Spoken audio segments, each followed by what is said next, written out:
Boy, g'day guys, it's Sam here from holy shit, finally fixed my car, not bought. We finally get the Patrol sorted so it can actually use the boost it's producing. How? I'll tell you how.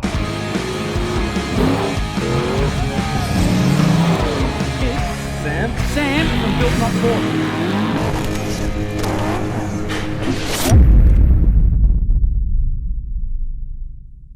Okay guys, raise your hand if you've heard or seen me bitch and moan about how my car's not producing boost, or it's the blower belt slipping, or it's not getting enough power, and it is because of this pathetic belt. Yes, it's been slipping. The burnout, the belt snapped.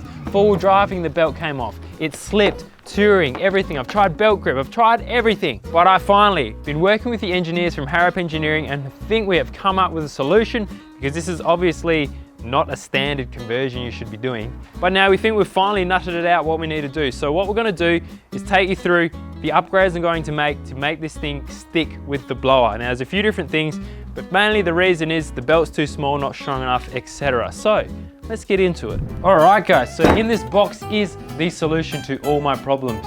Hopes and dreams. Yes, that is right. So the major issue is the belt slip, of course. So what I've gone and done is I've been working with the engineers at Harrop Engineering to come up with a solution. So I've shown them the current setup that I've got, what the conversion is. See, the problem is things have moved around. Using the Marks adapters, the alternators move, the power steering's in a different spot, maybe. I don't know if that's true. But things have shuffled around, and basically the overall length of that serpentine belt has increased dramatically. Now that's caused a problem for a lot of this. Is that going to be flashing? I'm super sorry if that light's like flickering, because I think it's about 100 Hertz, which is the frequency of the shutter speed. Like, I don't know, hopefully not. Anyway, so what we've gone and done is not a lot we can do about the length of the belt. So I have gone for an 8PK setup. Now, flashback to when I actually did the pulley change, crank pulley with the overdrive. I predicted this may be the case and I went for an 8PK crank pulley because that's the hardest one to change, so that has already happened. So all we're going to be concentrating on is the accessory drives and pumps. Now that means an 8PK setup is it's an 8 rib belt. Before it's a 6 rib belt, so it's thinner. Having it wider means more surface area, more grip, less slippage. On top of that, there's another pulley that we've added as well, so I'll show you that too. But in the box is everything we need. Starting with the blower belt, so the same 75mm, obviously a lot wider. I'll pull one off and we can see the difference between the two.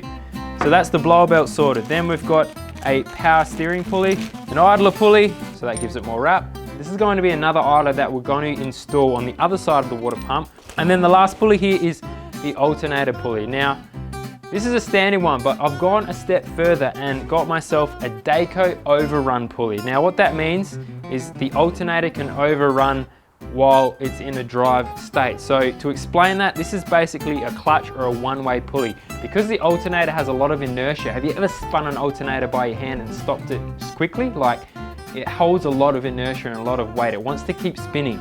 Now, when I come off the throttle quickly, because the alternator wants to keep spinning, it might be something that helps stretch the belt, introducing slipping, and by the stretch in the belt, that's what causes the tensioner to flick forward and want to throw the belt off. So with an overrun pulley, the engine can rev up, spinning your alternator and charging your batteries, but then when you come off the throttle, the whole belt system slows down rapidly, but that alternator can actually continue spinning freely inside that pulley.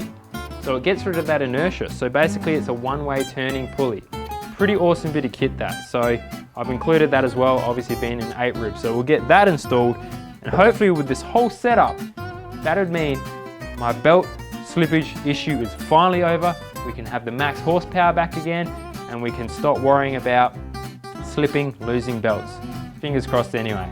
But obviously being in a 4x, there's a lot of water, a lot of things and blah, blah, blah can get in the way, but look, let's just hope it's fixed everything. So first step is obviously to get all the pulleys taken off the Patrol, apart from that crank pulley, which I've already installed, and get installing on this gear.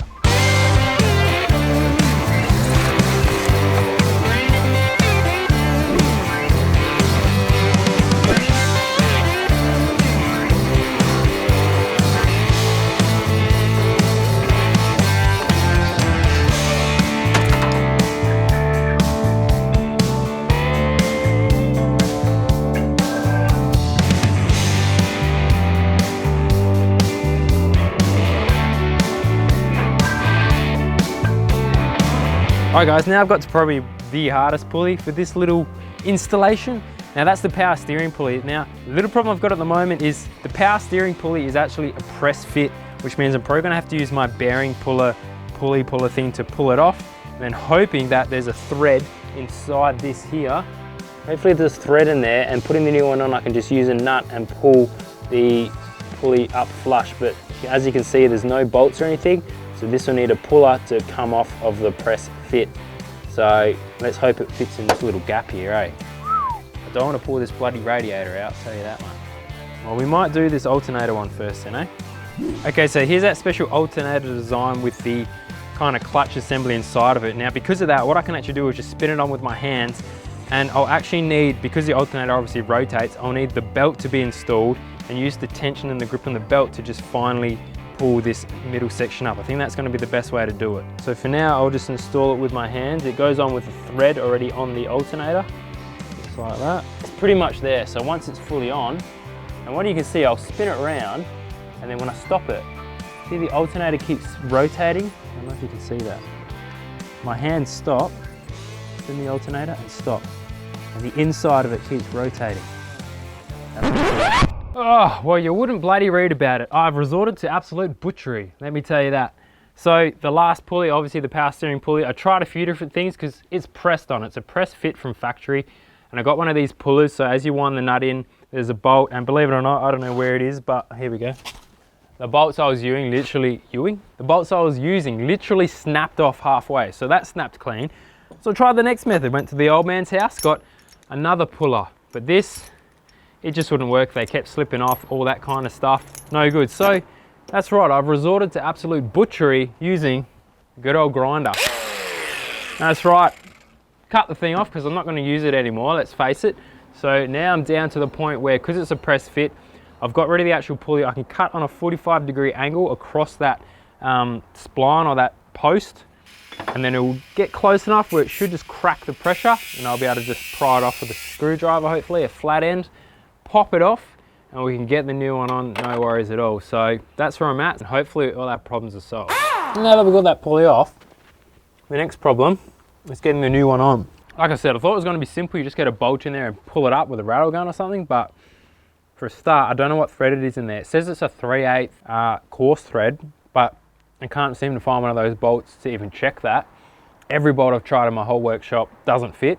So the other good thing about Harrop's pulley, this centerpiece comes out. This is aluminium, but the other part's steel. So what I'm going to do is drop that steel in the oven, because I've checked it with a feeler gauge, which is this. Check the size of that post and the internal diameter of that hole, and it's about 1 mil out. So I'm going to whack it in the oven, heat it up, which physics says it should expand. Once it's expanded to that millimeter I need it at, run over here with a glove on, punch the thing on there and just hit it with a hammer.